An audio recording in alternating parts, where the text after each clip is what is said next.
సమర్పించిన నివేదిక అంటే ఇన్ మై వ్యూ అది కొంత ఆలస్యమైంది. బట్ దాన్ని ఇంకొకలాగా చూడాలంటే మేబీ దానికి ఒక డీటెయిల్డ్ ఇన్వెస్టిగేషన్, అంటే ఇన్ని బయటపడ్డాయి కదా, ఏది డూప్లికేట్ బార్ కోడ్లు, లేకపోతే ఇంకొక చోట పేపర్లు దిద్దడము, అనర్హులతో దిద్దించడము, లేకపోతే అర్హులను పక్కన పెట్టివ్వడము, స్ట్రాంగ్ రూమ్లో ఓపెన్ చేయడం, చాలా ఇష్యూస్ ఉన్నాయి సిట్లో. అది చెప్పే ముందు మీరు ఇందాక వారు గఫూర్ గారు అన్న కామెంట్ మీద యూ వాంట్ టు కామెంట్ ఆ విషయం మీద? అంటే జగన్మోహన్ రెడ్డి ఆయన ఇలాగే చేస్తాడు, ఇంకా పెరుగుతుంది తప్ప ఆపడం సాధ్యం కాదు అనే అంశం మీద. గఫూర్ గారు చెప్పిన దాని పాయింట్లో ఒకటి యాడ్ చేయాలండి. ఓకే, ఎవరినైతే అరెస్ట్ చేస్తారో వాళ్ళని పలకరించేటువంటి యాత్ర ఎప్పుడైతే మనకి చాలా క్రూషియల్ ఇంపార్టెంట్ విషయం ఉంటుందో డిబేట్, దాన్ని డైవర్ట్ ఆ రోజే ఫిక్స్ చేసుకుంటాడు ఆయన. కరెక్ట్, అది ఒకటి. రెండు, ఇది ఈవెంట్ మేనేజ్మెంట్. ఎందుకంటే మన ప్రధానమంత్రి రాష్ట్రానికి వచ్చే ముందు సరిగ్గా ఒక రోజు 2 రోజుల ముందు పెట్టుకున్నాడు. అప్పుడు ఇప్పుడు కూడా నిన్న అమరావతి ఏది ఉన్నప్పుడు నిన్న ప్లాన్ చేసుకున్నాడు ఆయన. ఇప్పుడు ఏ సబ్జెక్ట్లో కూడా ఇక్కడ దాదాపు 38 కిలోమీటర్లు ఎయిర్పోర్ట్ నుంచి జైలు దాకా ఈ హైవే మీద ప్రజలు ఎంత ఇబ్బంది పడుతున్నారు అనేది ఈ స్ట్రాటజిస్టులకు కూడా అర్థం కాదేమో బేసిక్గా. వాళ్ళకి అర్థమైనా ఉండేటువంటి ప్రజలు ఇప్పుడు కాదు, మీకు తెలుసు, అందరికీ తెలుసు వాళ్ళ వ్యూహం ఏంటి, మనకి డబ్బులు చెల్లిస్తున్న వాళ్ళని ఎలా గెలిపించాలి, లేకపోతే వాళ్ళకి ఎలా పేరు తీసుకురావాలి. ఇంక అందులో ఎవరు బాధపడుతున్నారు, ఎవరు నష్టపోతున్నారు, ఇది అసలు ఐ డోంట్ థింక్ వాళ్ళకి అసలు కన్సర్న్ కూడా ఉండదనుకుంటా నేను. ఇక్కడ బేసిక్గా పర్మిషన్ తీసుకుంది ఏంది, చేసింది ఏంది అనే దానిలో ఒక విచక్షణ ఉండాల్సిన అవసరం ఉంది వాళ్ళకి. ఒకటి.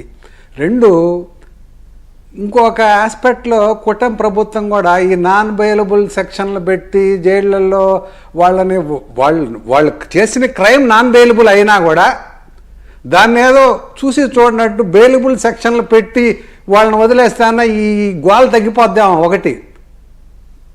రెండోది, ఇప్పుడు ఆయన నేను కాక్రోచ్ అని అంటున్నాడు, జన్జీ అంటున్నాడు. ఈ జన్జీ కాక్రోచ్ అనేది ఆయనకి ఏమనుకుంటున్నాడేమో అర్థం కావట్లే. జన్జీ అంటే ఏందనేది ఒక్కసారి ఆయన ఏదైనా పత్రికా విలేకరుల సమావేశంలో జన్జీ అంటే ఏంది సార్, కాక్రోచ్ అంటే ఏంది అని అడగమని చెప్పండి, ఒకసారి విషయం అర్థమైపోద్ది. ఇప్పుడు నేను కాక్రోచ్ అని అంటున్నాడు ఆయన, జన్జీ అంటున్నాడు. ఒకటి. రెండు, డిఎస్సి అక్రమాల గురించి ఏదైతే చేస్తున్నాడో ప్రతి చోట చేస్తున్నాడో ఒక్కరంటే ఒక్కరన్నా డిఎస్సి బాధితులు ఉన్నట్టుగా నేను ఎక్కడ చూడలేదు. అవును, నేను డిఎస్సి రాశాను, కష్టపడి రాశాను, నాకు ఇన్ని మార్కులు వచ్చినాయి, నేను అర్హత పొందాను, నాకు ఉద్యోగం రావాలి, కానీ ఫలానా ఫాల్ట్ జరగడం ద్వారా నాకు ఈ ఉద్యోగం రాలేదు అన్నటువంటి వ్యక్తిని సోషల్ మీడియాలో క్రియేట్ చేసిన వాళ్ళు కూడా కనపడట్లేదు. బట్ ఇన్ రివర్స్ మాకు ఇదిగో ఎందుకు ఉద్యోగాలు వచ్చాయని వాళ్ళు పాపం రోడ్ల మీదకి రావాల్సి వస్తుంది. వేల మంది ఉద్యోగాలు వచ్చిన వాళ్ళంతా. ప్లస్ డిఎస్సి జరిగింది ఎప్పుడు, నువ్వు చేస్తున్నది ఎప్పుడు, రిజల్ట్ వచ్చింది ఎప్పుడు అంటే దేశవ్యాప్తంగా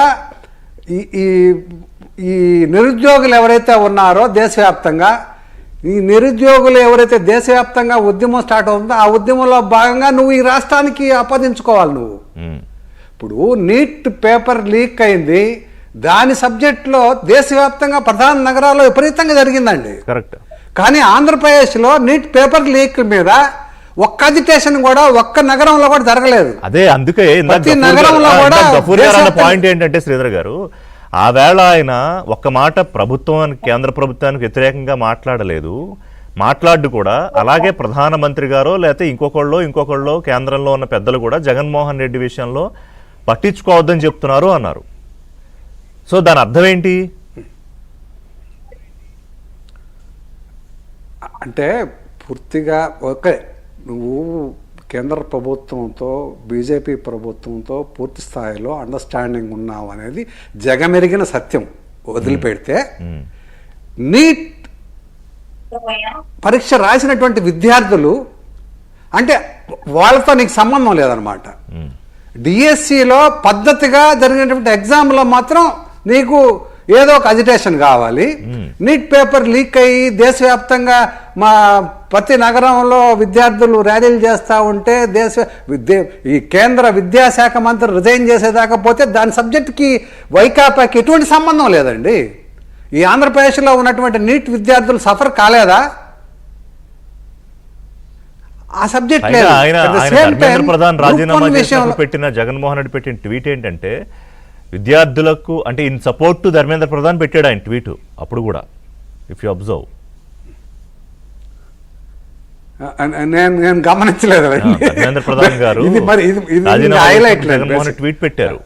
విద్యార్థులకు నిరసనల వల్ల వాళ్ళు కేసుల్లో ఇరుక్కోకుండా వాళ్ళ భవిష్యత్తు పాడవకుండా కేంద్ర ప్రభుత్వం తీసుకున్న నిర్ణయంలో భాగంగా కేంద్ర మంత్రి రాజీనామా చేశారు అని అది అర్థం వచ్చేలా పెట్టాడు ఆయన ట్వీట్. గఫూర్ గారు ఏంటి సార్ ఏదో అడుగుతున్నారు? సార్